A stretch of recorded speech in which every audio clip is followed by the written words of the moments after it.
반갑습니다. 조상우 목사입니다. 이스라엘에 이제 추운 겨울이 지나가고요. 오늘은 더울 때에는 최고 한 5도 정도까지 올라간다고 해요. 그러니까 이제 추운 날씨가 지나가고 봄이 왔습니다. 곳곳에 보면은 많은 꽃들이 피어 있고 아름다운 자연들을 볼 수 있는데, 기회가 되면은 또 많이 나누도록 하겠습니다. 제가 지금 방문하고 있는 곳은 예루살렘 성에서 흰놈의 골짜기 쪽으로 내려오는 한 10분 정도 걸어 내려오면 있는 산 비틀에 있는 세메트리에 나와 있습니다. 이곳의 이름은 캐톨릭 프란체스칸 세메트리인데요. 이것은 카톨릭 공동묘지이고요. 이곳에는 많은 신앙을 지킨 크리스찬들, 물론 이제 카톨릭 쪽 그 신앙도 같이 있죠. 크리스찬들의 묘지가 굉장히 많이 있습니다. 특별히 제가 오늘 소개해드리면서 나누고 싶은 것은 이 오스카 쉰들러라는 인물입니다. 바로 이것이 그 오스카 쉰들러의 이 묘인데요. 오스카 쉰들러는 1908년 태어났습니다. 체코에서 태어난 독일인이고 그는 자라면서 카톨릭이었다고 하죠. 그런데 알려지기로는 오스카 쉰들러는 젊은 나이에는 돈을 추구하였고 술과 여자에 빠져 살았다. 뭐 이제 이런 기록들이 있습니다. 그러니까 그는 그냥 굉장히 세속적인 사람이었다는 거예요. 그렇게 돈을 추구하고 방탕한 삶을 살던 오스카 쉰들러가 1938년 2월에는 독일의 사회당, 나치당에 가입을 합니다. 그러면서 같은 해에 1938년 11월에 독일이 폴란드를 침공하였을 때에 그는 폴란드로 이사 갑니다. 그곳에서 쿠쿠루크라는 독일 지역에 가서 공장을 하나 이수를 하는데, 그 공장은 원래 유대인이 운영하던 에나멜 제조 공장이었습니다. 그곳에서 공장을 운영하면서 많은 노동자들을 불러서 그가 이제 고용하고 공장을 운영하였는데, 한때는 이 공장이 너무나 잘 되어서 한 1,700명 가량의 노동자들이 있었다고 그래요. 그런데 그 중에 1,700명 중에 1,000명에서 1,200명 사이의 숫자는 유대인 노동자들이었는데, 그들 대다수는 독일에 의하여서 포로로 잡혀와 있던 사람들이기 때문에 거의 인건비를 사용하지 않고 불러다가 이제 일을 시켰다는 것이죠. 그곳에서 공동생활하면서 먹여주고 재워주는 것들을 제공하였고요. 유대인들은 그곳에서 벌어들이는 수입은 없었지만 그 포로 수용소 안에서도 공동체를 형성하면서 그렇게 살았다라고 해요. 그러니까 이 당시만 해도 오스카 쉰들러는 유대인들을 위하여서 무언가 특별한 삶을 살았다, 뭐 이렇게 보기에는 굉장히 어려운 것 같아요. 그런데 그곳에서 유대인들과의 생활을 공유하면서 오스카 쉰들러의 마음이 열리기 시작합니다. 독일인이었지만 오스카 쉰들러는 유대인들을 향하여서 무자비하게 그들을 학살하고 그들을 인권을 유린하는 그 장면들을 목격하면서 유대인들을 도와야겠다라는 마음이 점점 생겼다는 것이죠. 오스카 쉰들러는 나중에 이들이 강제 수용소에 끌려가고 많은 사람들이 대량으로 학살되는 장면들을 보면서 오스카 쉰들러는 이들을 구해야겠다라는 각오를 하고 그가 가진 재산들을 가지고서 독일인들, 독일 장교들, 독일 고위직들의 마음을 사기 시작합니다.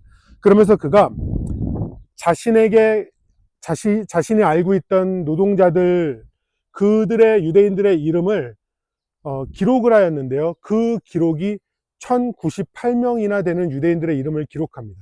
그러면서 자신의 재산을 하나하나 갖다 주면서 1,098명의 유대인들을 구해내기 시작합니다. 이것이 바로 저희들에게 잘 알려진 쉰들러스 리스트라는 것이죠. 이 쉰들러스 리스트는 실제로 적었던 그 종이는요, 유대인들의 홀로코스트 박물관인 야드바셴이라는 그 박물관에 가면 기록이 되어 있어요. 이 오스카 쉰들러는 그곳에서 1,098명을 구해내기 시작하였고요. 그들 마지막까지 자신의 모든 재산을 다 줘서까지 그 영혼들을 살리기 위하여서 그의 삶을 헌신합니다. 쉰들러스 리스트라는 영화가 저희들이 굉장히 유명하잖아요. 근데 쉰들러스 리스트는 스티븐 스필버그가 만들었는데, 그가 원래 그에게 처음 영화 제작 제의를 하였을 때에 그는 거절하였다고 해요. 왜냐하면 스티븐 스필버그는 유대인이었고요. 이 영화를 제작할 때 그가 갖게 되는 감정적인 그 아픔을 감당할 수 없기 때문에 나는 영화를 만들 수 없다라고 이야기를 했습니다. 그런데 다른 제작자들에게 부탁하고 돌고 돌아서 10년의 시간이 지나서 결국에는 이 스티븐 스필버그가 다시 영화를 제작하기로 결단하게 되었고요. 그의 나이 46살에 이 영화를 만들게 됩니다. 이 영화는 영화 곳곳에 보면은 물론 드라마틱한 요소들을 집어넣었지만 사실에 바탕을 둔 영화이고요. 그 영화 뒷부분에 보면은 이 오스카 신들러가 죽고 나서 많은 유대인들이 찾아와서 그에게 감사를 표하면서 바로 이 무덤 앞에 나와서 그를 기념하는 이제 그런 씬이 있는데, 그곳에 나오는 유대인들은 실제로 오스카 쉰들러를 통하여서 생명을 보호받은 그 생명을 구원받은 그 홀로코스트 생존자들이 나와서 오스카 쉰들러를 기념한다라는 거예요. 스티븐 스필버그는 이 영화를 통해서 320 밀리언 달러를 수입을 거두었지만 유니버셜 그 영화사의 그 사장에게 스티븐 스필버그는 이렇게 벌어들인 이 돈은 블러드머니다. 수많은 유대인들이 학살되고 나서 그것을 가지고서 만들어진 교육용 다큐멘터리 영화이다 라고 하면서 이 돈을 받기를 거절합니다. 그리고 그 돈 전액을 Jewish Foundation and Holocaust Education이라는 단체에 전액을 기부합니다. 그러고 나서 1967년에 이스라엘 대법원에서는 오스카 쉰들러를 The Righteous Among the Nation, 열방 중에 의인이라는 칭호를 법적으로 만들어서 그에게 제공합니다. The Righteous Among the Nation. 그래서 유대인의 기억 속에서는 유대인들이 아파하고 눈물 흘리고 민족적인 그 어려움이 있을 때 자신들을 도와준 이방인, 이들을 의인이라고 칭한다라는 것이죠. 여기에 보면 이 기념하는 많은 돌 중에 누군가 갖다 놨는데요. 시편 112편의 9절의 말씀을 이렇게 인용합니다. 뭐라고 되어 있냐면 Those who are righteous will be long remembered. 의로운 자들은 오랫동안 기억될 것이다 라고 하면서 유대인의 마음속에 오스카 쉰들러는 의인으로서 오랫동안 기념된다라는 것이죠. 여러분, 의인이란 무엇입니까? 저는 이곳에서 잠깐 그 오스카 쉰들러의 삶을 보면서 세 가지를 묵상했는데요. 첫 번째, 의인이란 누구냐면 누군가를 위하여서 자신의 삶을 헌신하는 자가 의인입니다. 그 의인은요, 자신의 사랑과 자신의 섬김, 이것을 그냥 한 번 하고 끝나는 것이 아니라 정말 자신의 운명이 뒤바뀔 정도로 내어주고 헌신하고 희생하는 삶을 사는 것, 이것이 진정한 의인이라는 것이죠. 오스카 쉰들러는 두 번째 의인의 조건은요, 바로 이겁니다. 영혼을 남기는 삶이 의인입니다. 오스카 쉰들러는 2차 대전이 끝난 직후에 그는 파산합니다.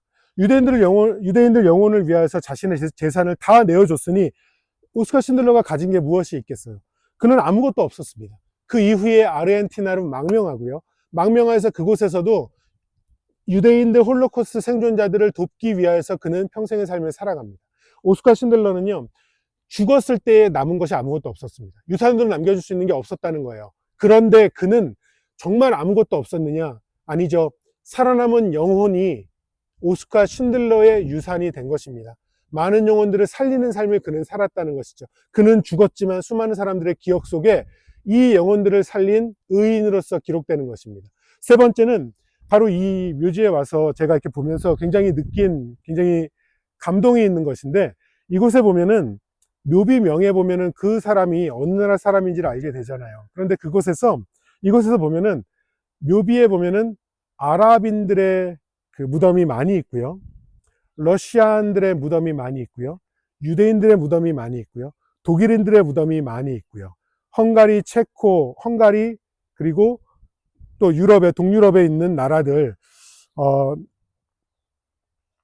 그 로마인들의 무덤도 있고요. 굉장히 많은 그 사람들의 무덤의 비명들이 여러 나라의 그 언어로 기록이 되어 있습니다. 각 나라의 사람들이 이곳에서 이곳에 묻혔다는 것이죠. 그런데 놀라운 것은 무엇이냐면 그들의 묘비마다 공통된 것은 무엇이냐면 바로 십자가가 있다라는 거예요. 십자가 이 상이 있고요. 쇠로 된 것이 세워져 있거나 묘비에 그려져 있는 것들이 굉장히 많습니다. 무슨 말입니까?